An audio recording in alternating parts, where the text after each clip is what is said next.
Purihin po ang Panginoon. Magandang umaga po sa bawat isa po sa atin. Buksan po natin ating Biblia sa Aklat po ng mga Gawa, chapter 2, verses 38 to 39. Okay, basahin po natin ang salita ng Diyos. Sumagot si Pedro, "Pagsisihan ninyo't talikuran ang inyong mga kasalanan at magpabautismo kayo sa pangalan ni Hesukristo upang kayo'y patawarin at tatanggapin ninyo ang kaloob ng Espiritu Santo. Sapagkat ang pangako ay para sa inyo at sa inyong mga anak at sa lahat ng nasa malayo, sa bawat taong tatawagin ng ating Panginoong Diyos." Pagpalain po ng Diyos ang pagkabasa ng Kanyang banal na salita. Tayo po'y manalangin. Ama naming Diyos, kami nagpapasalamat sa umagang ito, sa pribileyo na kami po ay sama-samang nananambahan sa inyo. Salamat sa kalakasan, kalusugan, kagalingan ng aming pangatawan. Salamat din po, Panginoon, sa inyong katapatan sa aming pong buhay. Dalangin po namin kung paano naging katanggap-tanggap sa inyo ang mga awiting papuri at pagsamba sa inyong dakilang pangalan. Ang pagbabasa ng inyong salita. Ngayon, pagpalain ninyo ang inyong mga salita na aming pag-aaralan. Gamitin niyo lang po akong kasangkapan upang ang inyong kalooban ang maipahayag sa aming kalagitnaan. At walang ibang maging dakilang tagapagturo, kundi ang banal na Espiritu na siyang aakay sa amin sa landas ng katwiran patungo po sa pamumuhay ng may kabanalan. Salamat po at sa inyo namin binibigay ang pinakamataas na papuri, pagsamba at pagluwalhati sa pangalan lamang ng inyong anak na si Jesus. Amen. Palakpakan po natin ang Panginoon. Makakaupo na po kayo. Isang kagalakan po na muli kayong makita, makasama, sapagkat alam naman po natin na ang bawat araw ay pagpapala na nagbumula sa atin pong Panginoon. Simula po ng month of July, we started a series about the book of Acts.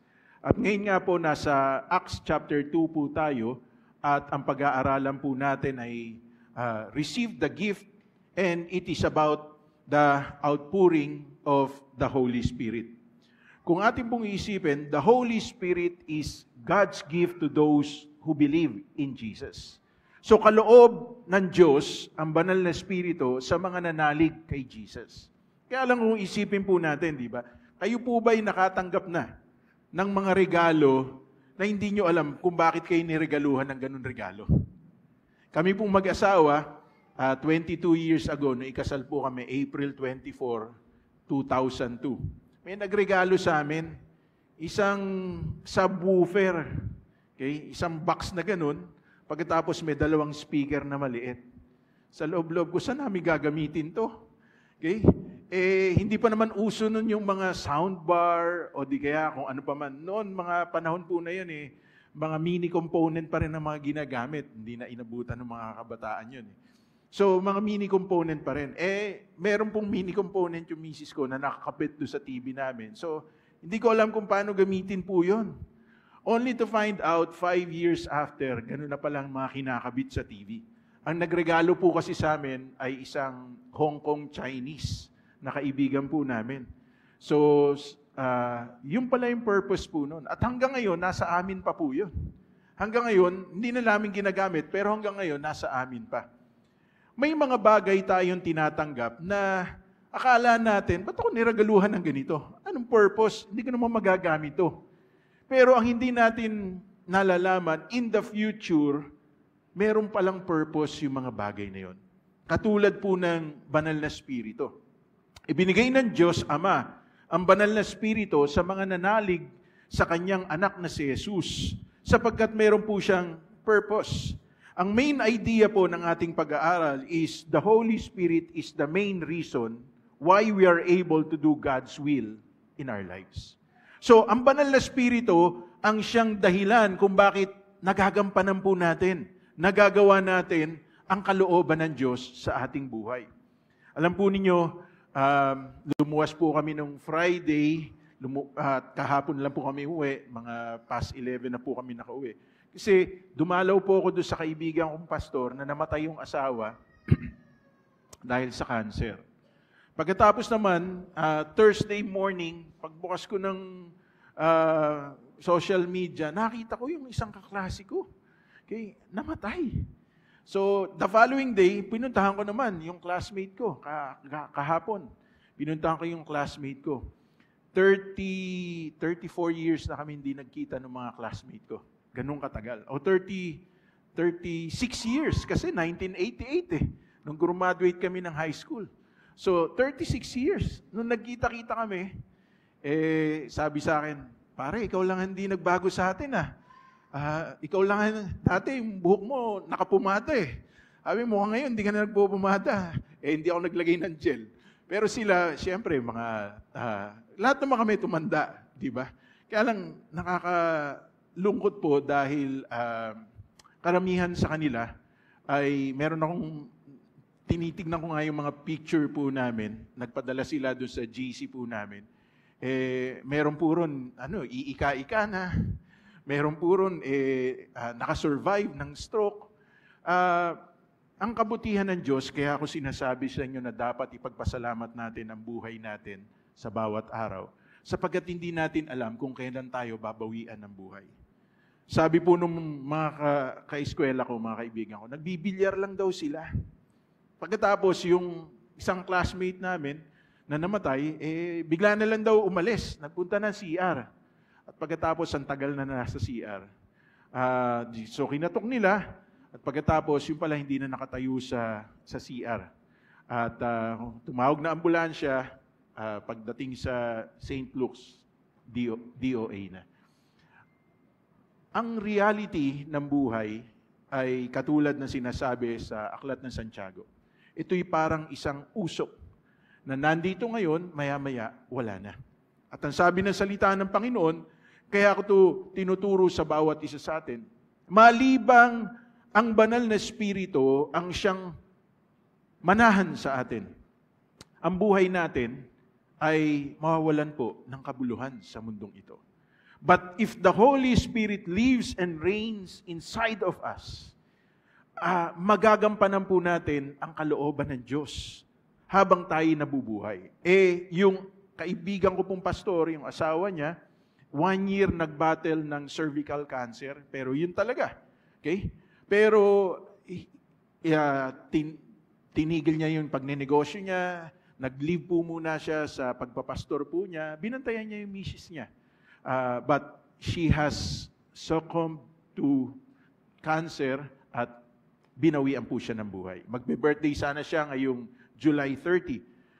Ang katotohanan, mga kapatid, whether nasa Panginoon tayo o wala tayo sa Panginoon, ang buhay po natin may hangganan sa mundong ito. Kaya lang, mas maganda kung habang tayo nabubuhay sa mundong ito, nagagawa natin ang kalooban ng Diyos at napagtatagumpayan natin ang mga pagsubok na pinagdadaanan po natin sa ating pong buhay.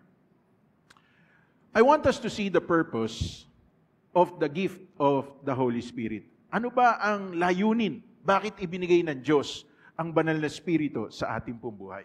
Sabi po ng mga Gawa, chapter 1, verses 4-5, samantalang siya'y kasama pa nila, pinagbilinan sila ni Jesus, huwag muna kayong aalis sa Jerusalem. Sa halip, hintayin ninyo roon ang ipinangako ng Ama na sinabi ko na sa inyo. So, Jesus Himself instructed the apostles, the disciples, to wait in Jerusalem, to wait for the promise of the Father. Now, alam naman natin that the promise of the Father is none other than the Holy Spirit. Maaring during their time, hindi nila maintindihan, ano ba yung pangako na yon? Kaya sa mga naunang verses, tinanong nila, ire-restore nyo na po ba ang kaharian ng Israel? Sapagkat ang buong akala nila, nung dumating si Jesus Christ, si Jesus ang magpapalaya sa bansang Israel sa pagkakaalipin sa bansang Roma. Of course, during the time of the Lord Jesus Christ, it was the Empire of Rome ang siyang sumako po sa kanila. So yun ang buong pag-asa po nila. Ayaw na nila sa ganong kalalagayan, pero hindi pala ganon ang kalooban ng Diyos. Ang kalooban ng Diyos pala ay yung kahit sila po ay alipin ng ibang lahi, pero malaya sila sa kanilang sariling kalooban. Malaya sila sa kanilang kaisipan at sila po ay merong tinatanaw na kaharian na mas maganda kaysa sa kaharian dito sa lupa. Paano nila ma-appreciate yun? Naninirahan sila sa mundong ito. How will that be relevant to their need during their time? And how will the Holy Spirit be relevant to our need today? It's because the Holy Spirit will enlighten us. That's number 2. Okay? The purpose of the gift of the Holy Spirit is because it is the provision from God. Ito ay kaloob ng Diyos para tayo po ay magkaroon ng kapayapaan, magkaroon ng kagalakan, magkaroon ng kaginawahan, kahit in the midst of all the problems, trials, troubles, and even tribulations that we are facing. Sabi ng 1:14-16-17, dadalangin ako sa Ama upang kayo bigyan niya ng isa pang tagapagtanggol na magiging kasama ninyo magpakailanman. Siya ang Espiritu ng katotohanan na hindi matanggap ng sanlibutan, sapagkat siya ay hindi nakikita ni nakikilala ng sanlibutan. Ngunit nakikilala ninyo siya, sapagkat siya ay nasa inyo at siya ay mananatili sa inyo. So, the only purpose, kaya pala ibinigay ng Panginoon ang banal na Espiritu, ay sapagkat magiging tagapagtanggol po natin siya. In other translation, sa English translation, He is our helper, He is our comforter, He is our counselor, He is our advocate. Tagapagtanggol saan? Tagapagtanggol upang yung lahat ng mga agam-agam na pumapasok sa ating kaisipan, yung mga alinlangan po natin, when we come face to face with God, magkakaroon po tayo ng kapayapaan. Because we know that we can stand before God, not in our own righteousness, but in the righteousness of Christ that lives and reigns in us. So, siya rin ang magtuturo sa atin ng lahat ng katotohanan. Meron pong mga popular reels po ngayon, videos ngayon, excerpt, okay? Mga clips na itinuturo na iba si Jesus sa Diyos ng Old Testament. Ang Diyos ng Old Testament na si Yahweh ay nagpaparusa, pero ang Diyos na itinuturo ni Jesus na si El Elohim, El Elyon, El Adonai, ay Diyos na mapagpatawad. So iba raw si Yahweh kaysa kay El Elohim, El Adonai, El Shaddai, lahat na ng El. El means God. Okay, gusto ko maintindihan po ninyo. Kaya lang yung mga sumunod na pangalan is about the attributes of God. So, halimbawa yung El Elyon, God Almighty. Halimbawa yung El Shaddai, the God who provides. Pero hindi iba yun. Iisa lang po yun.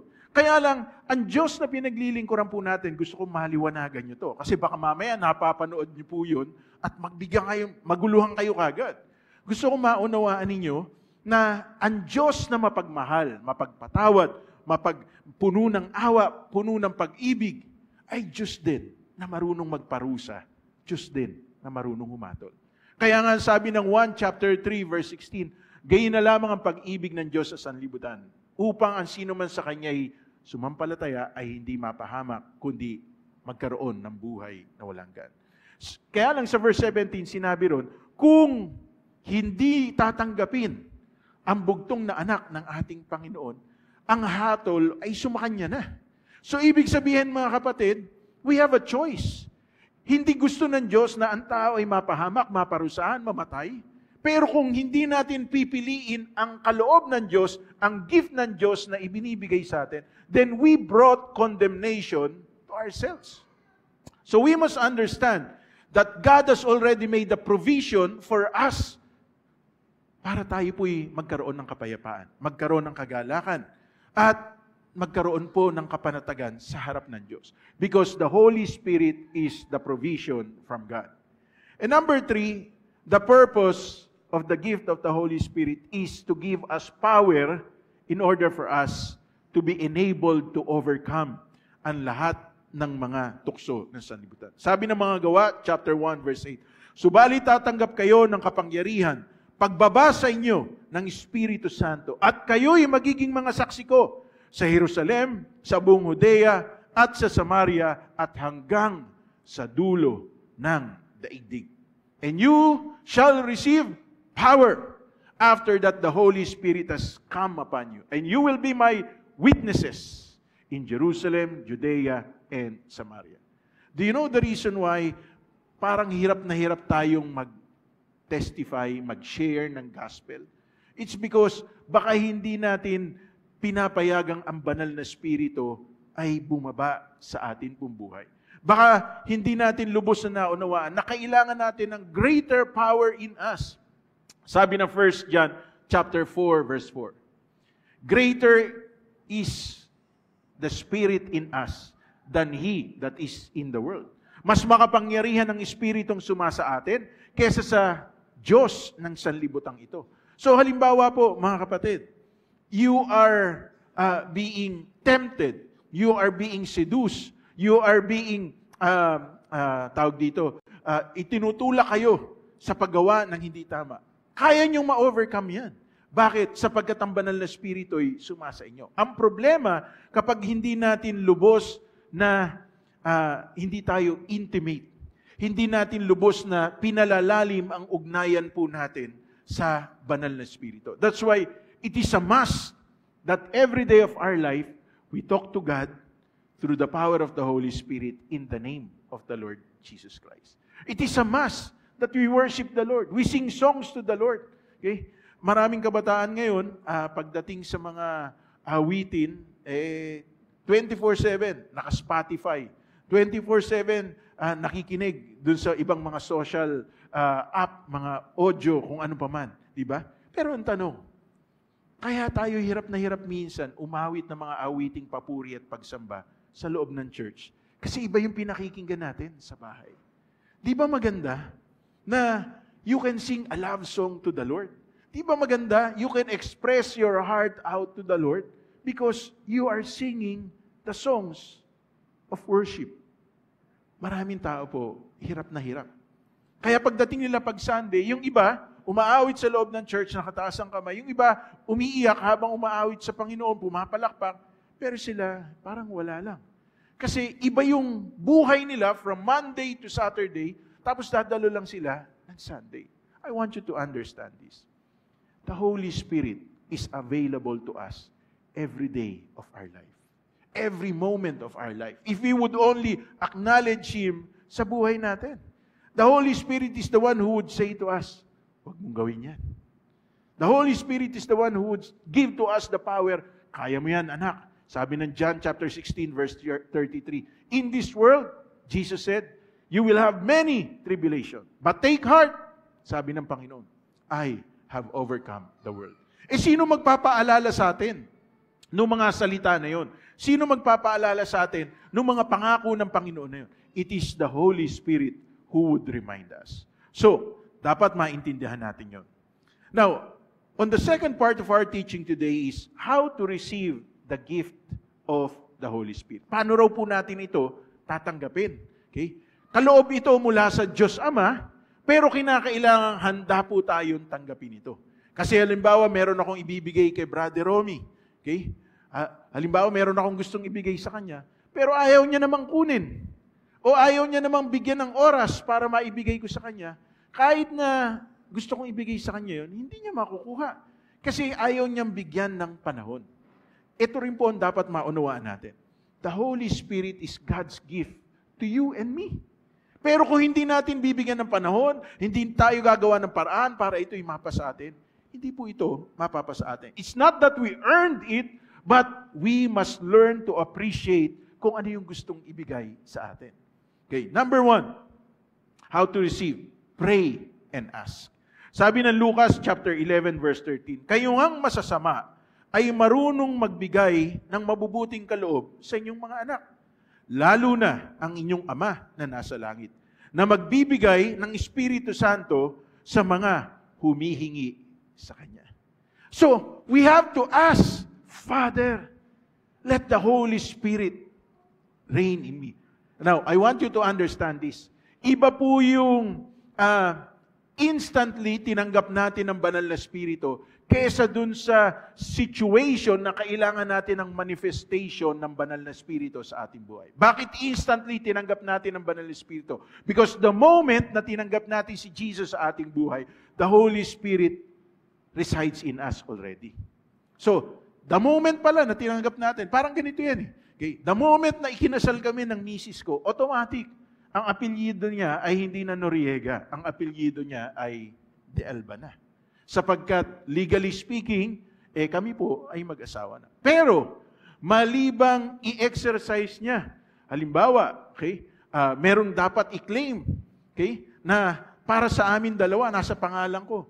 Malibang i-exercise niya, ako po ang asawa ni Mr. Ricardo De Alban at ako po yung karapat-dapat na tumanggap niya.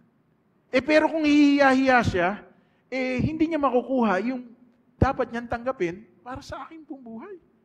Tama ba yun? So, ganun din ang banal na Espiritu. The moment we receive Jesus in our life, the Holy Spirit is already in us. But, the manifestation of the Holy Spirit will only be felt in us, will only be tangible in us when we ask the Father para ang banal na Espiritu ay mag-manifest sa ating pong buhay. Alam po ninyo, tanungin ko nga po kayo, survey lang tayo, survey. Ilan sa inyo ang nakakapagsalita ng iba't ibang wika? How many of you received the gift of tongues? Okay, 1, 2, 3, 4. Okay, 4. Ilan tayo na nandito? 4 lang. Ang tanong, favorite ba sila ng Diyos? At sila lang ang tumanggap nun? Bakit yung iba hindi tumanggap? Samantalang sa talatang binasa natin kanina, Acts chapter 2, verse 39, okay, sinabi, at sa lahat ng maniniwala sa kanila. So, ibig sabihin, yung kaloob ng banal na Espiritu, it's not only for the chosen few, but to everyone who would believe in the promise of God. Now, the question is, what are you doing?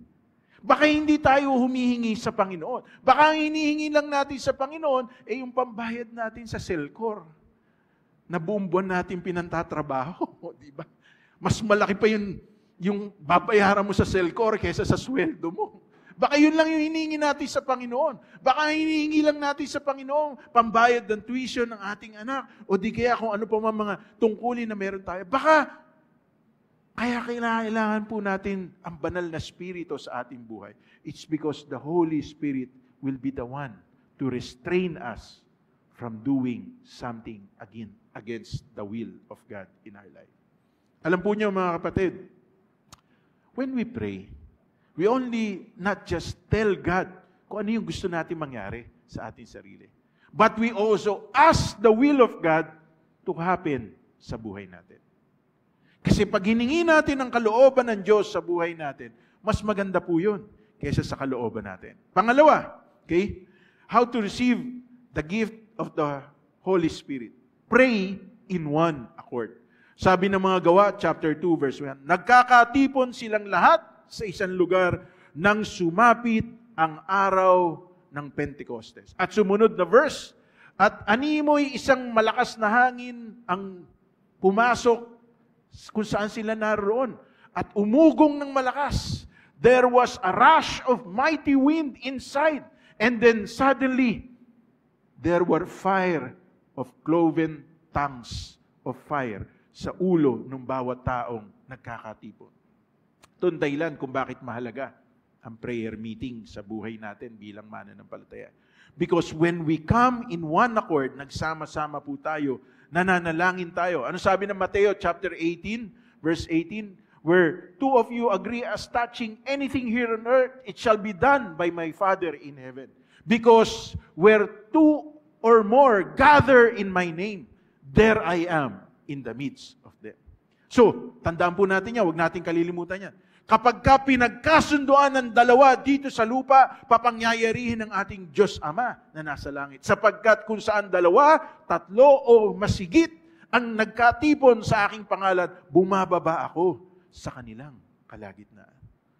So, I want you to understand this, lalo na sa buhay ng mag-asawa. Sa buhay ng mag-asawa, kinakailangan nagkakasundo kayo palagi. Hindi kayo nag-aaway.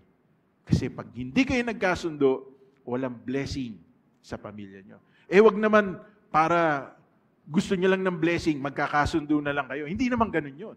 There has to be a healthy discussion, healthy conversation, but you aim for the purpose and not just for the discussion.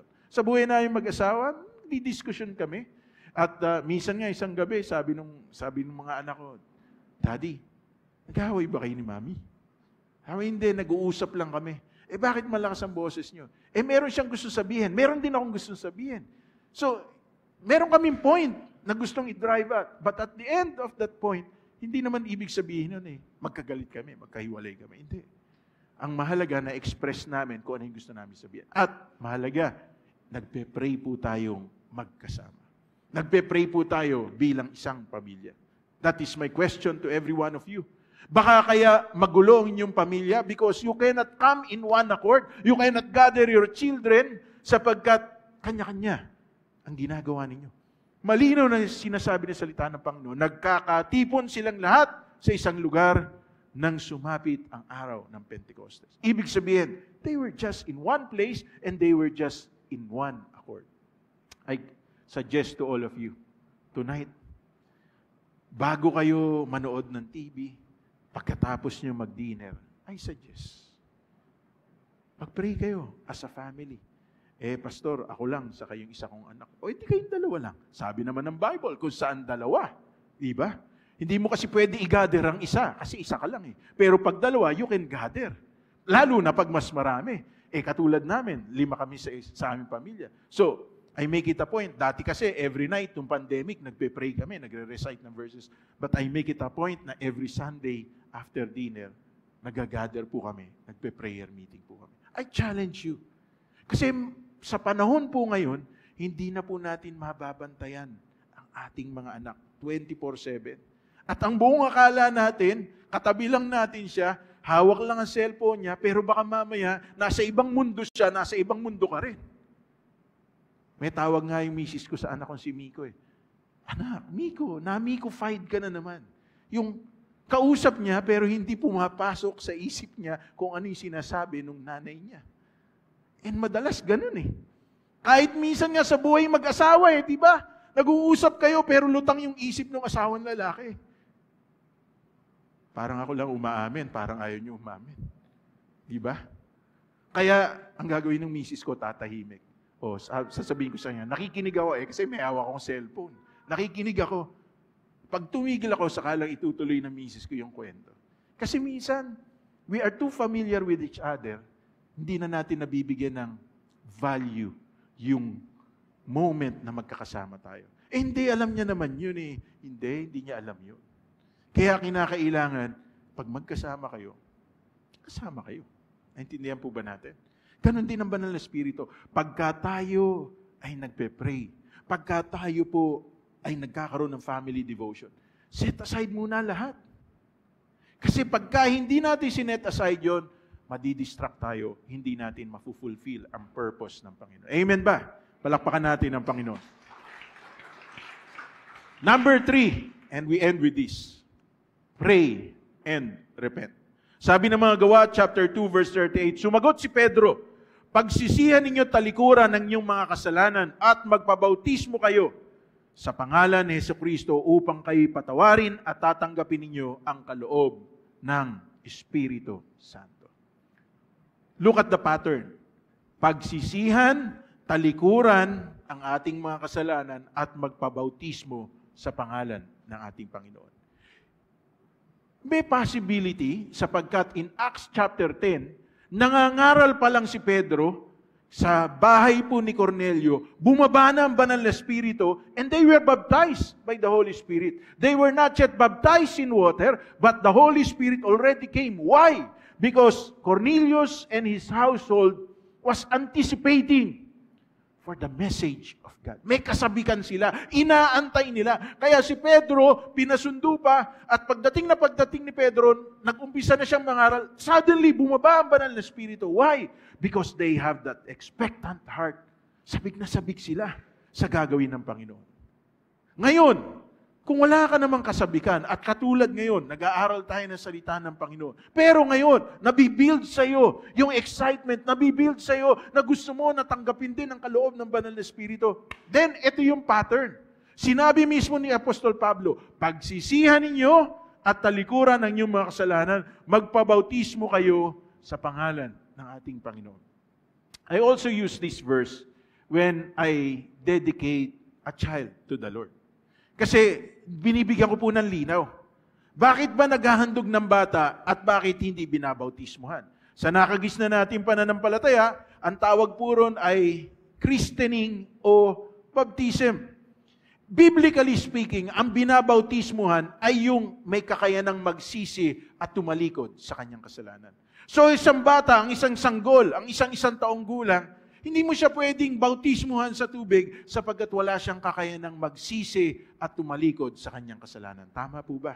Wala pa siya sa hustong gulang sa pagkaunawa na siya ay may nagawang pagkakamali. So, what do we do? In Luke chapter 2, verse 8, mababasa po niyo ron, si Jesus mismo dinala sa loob ng templo after 8 days. Kasi tradition po nilang mga Hudyo yun. After 8 days, ibig sabihin, ritually speaking, malinis na yung sanggol. So, he has to be brought to the temple and to be dedicated to God. So, doon po natin kinuha yung pattern na ang bata inihandog sa Diyos. Hindi binabautismuhan. Kasi kung ang batayan ay bautismo, ito po yun. Sinabi mismo ni Pedro.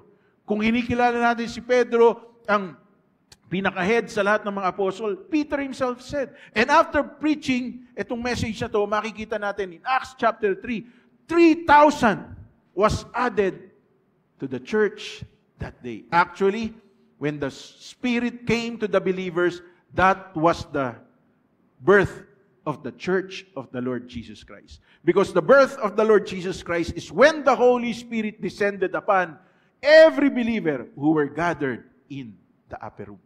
There were 120 gathered in the upper room bago ang Panginoon ay umakyat sa langit. Pero nung bumaba ang banal na Espiritu, nagkaroon ng boldness si Peter, nangaral si Peter, at sinasabi na salita ng Panginoon, 3,000 agad ang nadagdag. Bakit? Magaling ba si Peter? Hindi. Si Peter, isang mangisda, hindi siya magaling sa pangangaral ng salita ng Panginoon. But the anointing of the Holy Spirit flowed through him while he was speaking, and the people were cut to their hearts. Ibig sabihin, they were convicted to their hearts, and they repented of their sins. Ito yung sinabi ni Pedro, pagsisihan ninyo at palikuran ang inyong mga pagkakasala at magpabautismo kayo upang tanggapin ninyo ang banal na Espiritu. I want you to understand this, my dear brothers and sisters. Hindi sa lahat ng pagkakataon na nakakapakinig tayo ng salita ng Panginoon, nagre-respond tayo emotionally, mentally, and even wholeheartedly. Hindi sa lahat ng pagkakataon. But when the anointing of the Holy Spirit is present, kapag ka kumikilos ang banal na Espiritu, sometimes, hindi mo pa napapakinggan ang buong mensahe, but when you just enter the room, suddenly, naiiyak ka na lang. Suddenly, parang tumatayo yung balahibo mo. Suddenly, parang, ano ba to? Parang hindi ko maipaliwanag yung nangyayari sa akin. Why? Because the Holy Spirit is present in our midst. And that is what I prayed for the Lord to do today. That the Holy Spirit would touch us. The Holy Spirit would convict us. The Holy Spirit would be the one to speak to every one of you. Last Thursday po, naimbitahan po ako para mag-conduct ng baccalaureate service sa World City Colleges sa Gimba. So, pumunta po ako ron at overkill pa nga ako eh. Kasi sabi sa akin, magbarong daw ako eh. Di syempre, nagbarong naman ako. So, yung mga naka-uniforme lang yung mga estudyante, yung mga teacher, naka-t-shirt lang. Overkill yung suot ko. Alam nga naman, pag hinubad ko yung barong ko, nakaputing t-shirt na lang ako. Alam nga naman, ganun ako tumayo. Pinabayaan ko na. Nakabarong na lang ako para tuloy akong DepEd secretary nung time na yun. Kaya lang, mga kapatid, nung tumayo po ako, pinangaral ko mabuting balita. I taught them about having the excellent spirit inside of us. Marami kasi, ang pananaw lang nila, basta makatapos lang, basta makaraos lang, basta makagraduate lang. Ganun lang ang pananaw nila. Okay? Basta magkaroon lang ng diploma. Hindi ganun ha. Makikita natin yung, nandun din po yung mga magulang eh.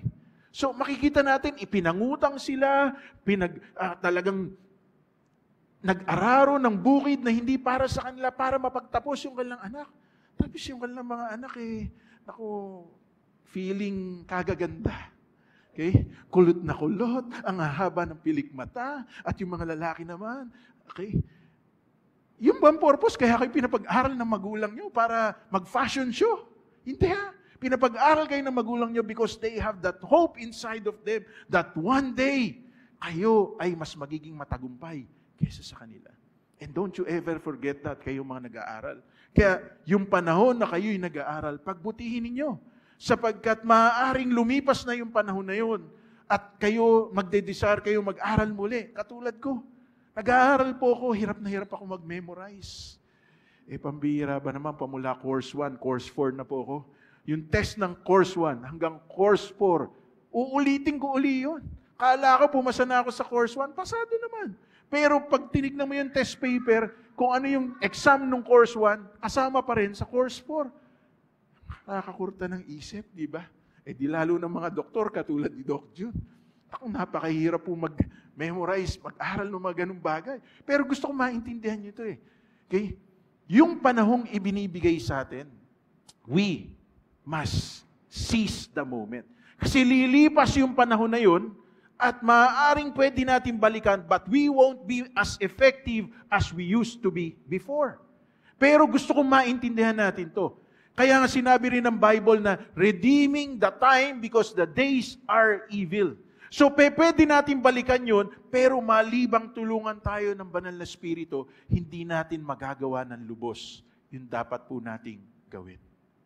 Alam niyo, mga kapatid, given the opportunity, hindi naman ako hindi nakapagtapos dahil ayoko magtapos eh. Dala lang ng pangangailangan. At that's what I said dun sa mga estudyante dun sa World City Colleges. Hindi ako nakapagtapos dahil naglakwatsa lang ako, hindi. Dahil dala ng pangangailangan, kailangan ko magtrabaho kaagad. Dahil panganay ako, meron akong 4 na mga kapatid na mga nakatapos ng pag-aaral. Kasi kailangan ko magpunta sa ibang bansa. Pero ngayon, iniintindi ko po sa sarili ko. Habang ako yung nagpapastor, ama sa aking pong 3 anak, asawa sa aking may bahay, nag-aaral po ako uli. Kasi gusto ko po na mas effective ako kaysa dati. And how do I do that? Because of the power of the Holy Spirit in me. I want you to understand this. Not unless the Holy Spirit gives to us the divine enablement. Everything that we're doing is null and void. Walang kwenta.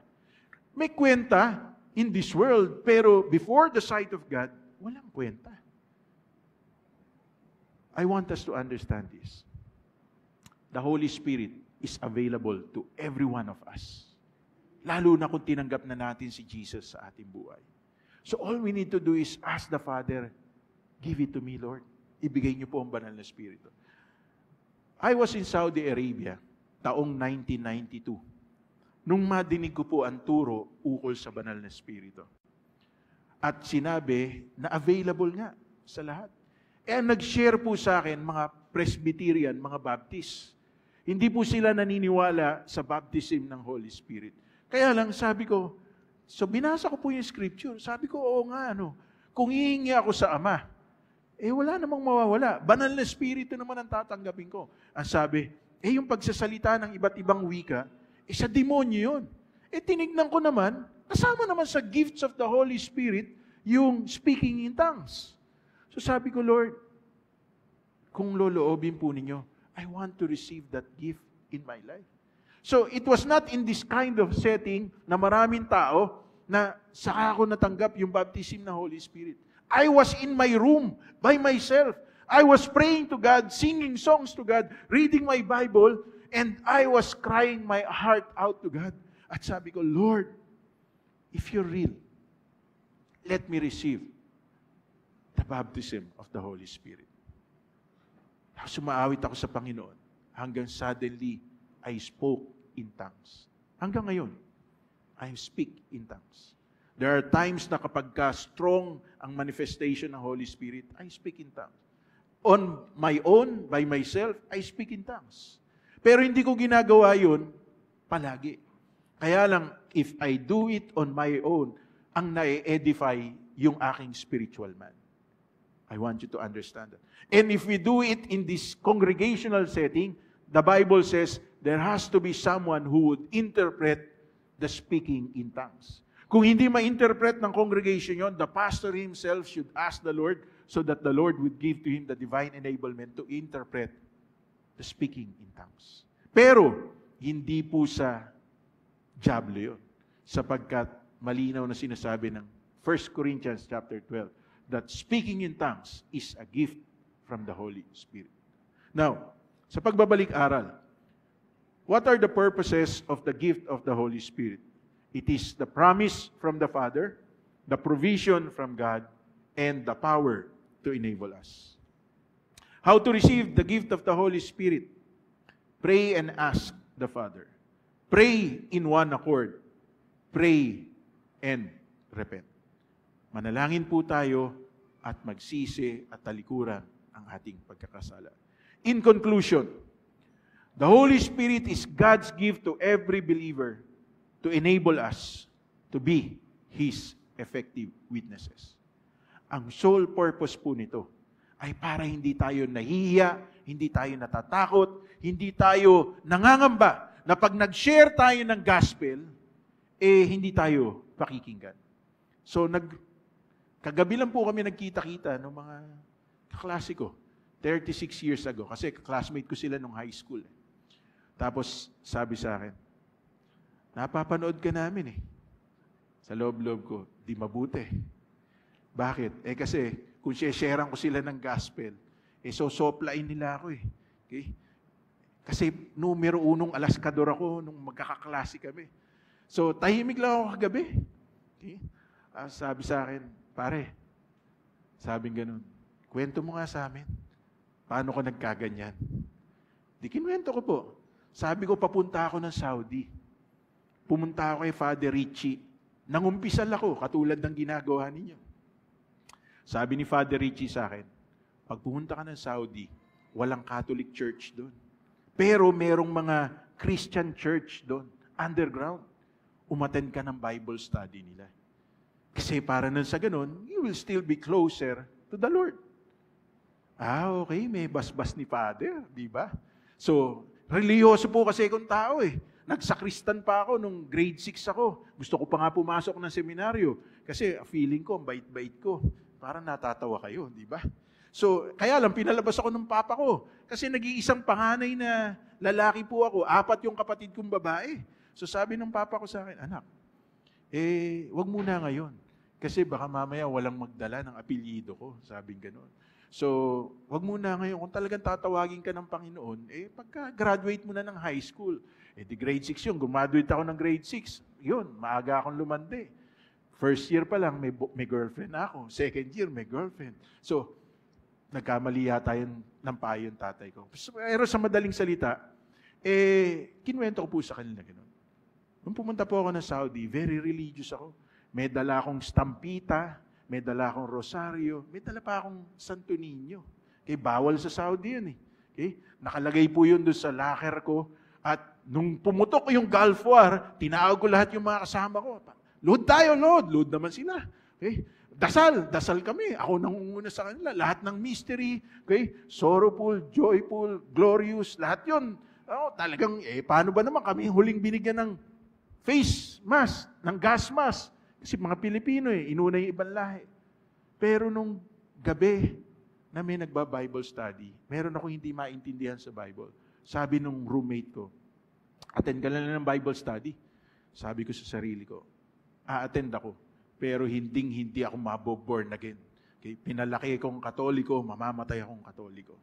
So, attend ako ng Bible study. Ngayon, tinanong ako, nung nagtuturo, hindi naman pastor eh. Sabi, kung sakali ba na may babagsak na Scud missile ngayong gabing to, at mamamatay tayong lahat, alam mo ba kung saan ka pupunta? Di gumana ngayon yung pagiging Katoliko ko. Walang pari dito, paano ako mangungumpisal? Walang pari dito, paano ako mangungumunyon? Walang pari dito, sino maglalagay ng langis sa akin dito? Kasama yan sa mga 7 sacraments eh. Sabi ko, saan nga ba ako pupunta? Binasahan ako ng salita. Sabi ng salita ng Panginoon, kung ipapahayag ng iyong labi na si Jesus ay Panginoon at pananampalatayanan ng iyong puso na siya'y binuhay muli ng Diyos mula sa mga patay, ikaw ay maliligtas. Roma chapter 10, verse 9 and 10. Yun lang naman pala, sabi ko sa loob-loob ko. Sige, tatanggapin ko si Jesus. So, nung nag-altar call na, mga 15 po kami doon sa company housing namin. 2 lang kami lumapit. Tapos pinag-pray kami. Nung pinag-pray kami, hindi ko maintindihan, mga kapatid, pinataas yung kamay ko. Hindi ko talaga maintindihan. February 18, 1991, bandang alas 9 ng gabi. Tandang-tanda ko pa eh. Kasi habang tinatanggap ko ang Panginoon, tumutulo ang luha ko.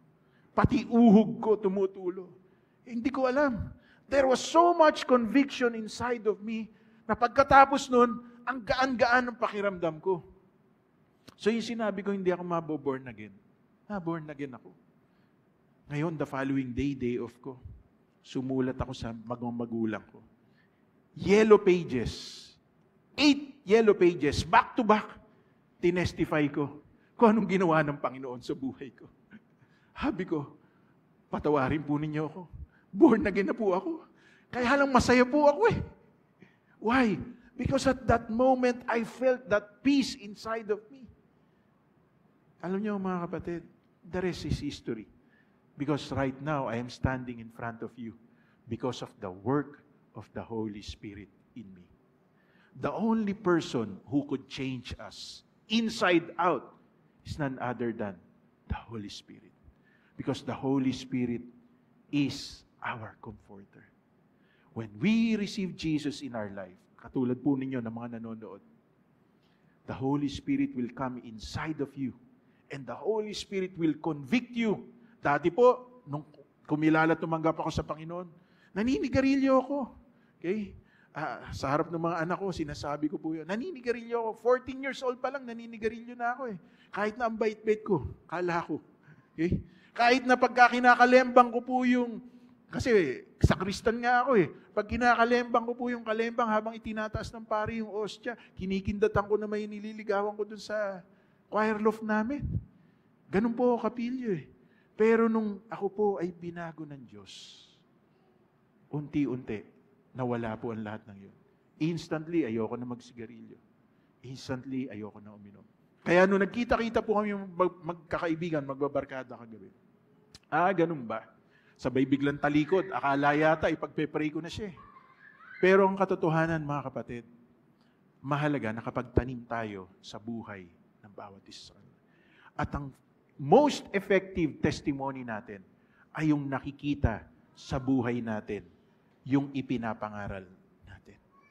Kasi I can be a good preacher, but in my life, hindi nakikita po yun. But the best testimony is our life that testifies how God changed us. Sa umaga pong ito, gusto ko po kayong hikayatin.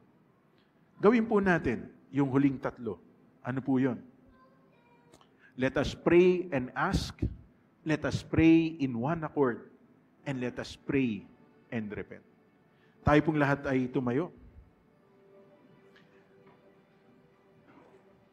Awitin natin yung kinanta ninyo kanina. Ang puso ko'y dinudulog sa'yo. Nagpapakumbaba, nagsusumamo, paging dapatin mo, ikaw ay mamasdan, makanikat, sa'yo ay pumisan. Minsan pa, ang puso ko'y dinudulog sa'yo. Nagpapakumbaba, nagsusumamo, paging tapatin mo, ikaw ay mamasdan, makanikat, sa'yo ay pumisan. Loobin mo ang buhay ko'y maging banal mong tahanan.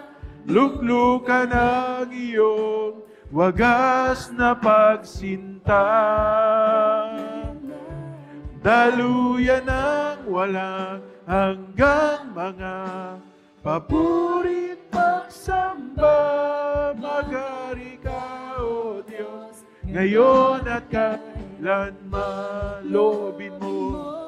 Loobin mo ang buhay ko'y maging banal mong tahanan. Luklukan ang iyong wagas na pagsinta.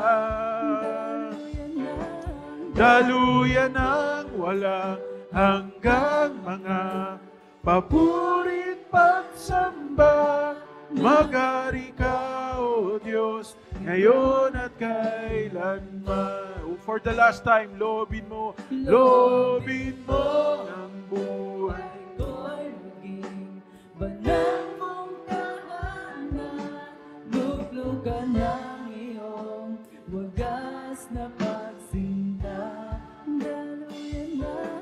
Daluyan ang walang hanggang mga pagpurit pagsamba. Magari ka, O Diyos, ngayon at kailanman. magari ka, O Diyos, ngayon at kailanman. Magari ka, O Diyos, ngayon at kailanman. Habang nakapikit po ang ating mga mata, iyuko po natin ang ating ulo. Ipasiyasat po natin sa ating Panginoon ang ating puso, ang ating kaisipan, ang ating buong pagkatao. Ang sabi ng salita ng Panginoon, pagsisihan ninyo, talikuran, ang inyong mga pagkakasala. Mga kapatid, sagana ang biyaya ng Diyos at handa ang Panginoon na ipagkaloob sa atin ang banal na Espiritu.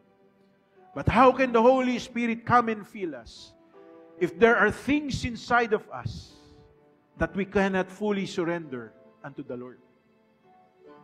That's why at this moment, I want you in your own way to surrender yourself to God, to ask for forgiveness, to repent and turn away from anything that hinders us from having a rightful relationship with God.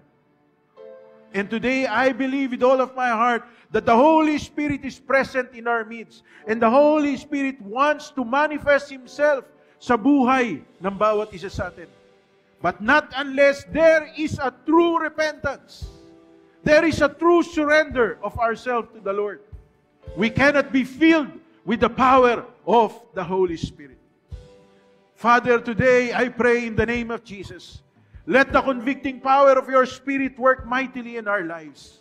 Reveal every area of our life that needs to be fully surrendered to you.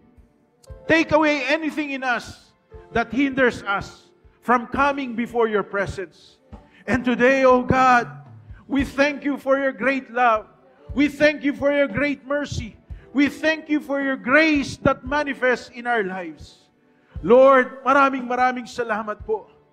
Just like in the upper room, we are coming to you in one accord. We are praying to you. We are lifting up our hands before you, O God. And from our hearts, we are crying, Lord, send your Spirit. Send your Holy Spirit. Fill your people right now with the power of your Holy Spirit, because we want to be your effective witnesses in this end time hour. Nais po namin ang aming buhay ay maging kagamit-gamit ninyo. Nais namin ang aming buhay ay matupad ang inyong plano't layunin sa huling panahong ito. Nais naming maranasan, O Diyos, ang pagkilos ninyo upang kami ay makaiwas, mapagtagumpayan namin ang lahat ng panunukso, ang lahat, Panginoon, ng ginagawa ng kalaban sa aming pumbuhay. Sapagkat kami ay nananalig, Panginoon, na mas makapangyarihan kayong sumasa amin kesa sa lahat ng impluensya ng mundong ito na nasa aming paligid. Kaya mga kapatid, sa pangalan ng ating Panginoong Jesucristo, ako'y naniniwala, if you would cry out from the depths of your hearts, the Holy Spirit is able to manifest Himself sa buhay ng bawat isa sa atin. As you ask the Father in the name of the Lord Jesus, come, Holy Spirit. Come, Holy Spirit. Come, Holy Spirit. Fill your people right now. Let the power of the Holy Spirit be manifested right now. In the name of the Lord Jesus Christ, Oh God, oh Lord, hallelujah. Let that mighty wind rushing, oh God, from heaven, fill this place right now. Let that mighty wind touch every person in this place right now. And Lord, change us, transform us, make us your effective witnesses in this end time hour. Oria basandara lamastikiri andere mastokoro bohondo. Yababa masandara lamastikiri basandara la shande. Ura la sakara mastiri baba sondo. Yabasandara mastiri la basokoro hondo. Hallelujah. Oh Jesus. Hallelujah.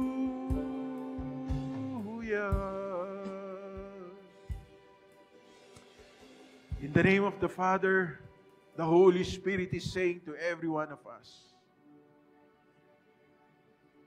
ask for more. Humingi kayo at kayo ay pupunuin. Huwag kayong titigil hanggat hindi kayo napupuno ng banal na Espiritu sa inyong buhay. When we ask from the depths of our hearts, the Holy Spirit would come. The Holy Spirit would fill us. Salamat po, Panginoon. Salamat. I now pray not only for all my brothers and sisters here, but even to them who are watching us online. I pray that you would touch them too. I pray that you would manifest also Holy Spirit in the lives of every one of them. I pray, Lord, let this be a day wherein we would receive your power, that we would go forth and be your witnesses, declaring the truth of the gospel of the Lord Jesus Christ. Maraming salamat po, Panginoon. Dinadalain ko rin po anumang pangangailangan ng aking mga kapatid. Ayon sa inyong masaganang biyaya, isupply po ninyo ito. At kayo ang Diyos na mag-restore ng lahat ng ninakaw ng kalaban sa aming buhay. Ito man ay aming kalusugan. Ito man ay aming kalakasan. Ito man, Panginoon, ay emosyonal. Ito man ay relational, Panginoon. Pinansyal. Lalo tigit sa lahat, spiritual, Panginoon. Sapagkat nasusulat, lahat ng mabubuting bagay ay hindi nyo pinagkakait sa inyong mga anak na nagpapakatapat sa inyo. Kaya maraming salamat po, Panginoon. Tanggapin natin ang pagpapala ng Diyos. The Lord bless you and keep you. The Lord make His face to shine upon you and be gracious to you, and lift up His countenance upon you and give you His peace. In Jesus' mighty name we pray. Amen. Amen. Palakpakan po natin ang Panginoon. Purihin po ang Diyos. Maraming salamat sa inyong pagsama sa amin. Join us again next Sunday as we worship the Lord. God bless you.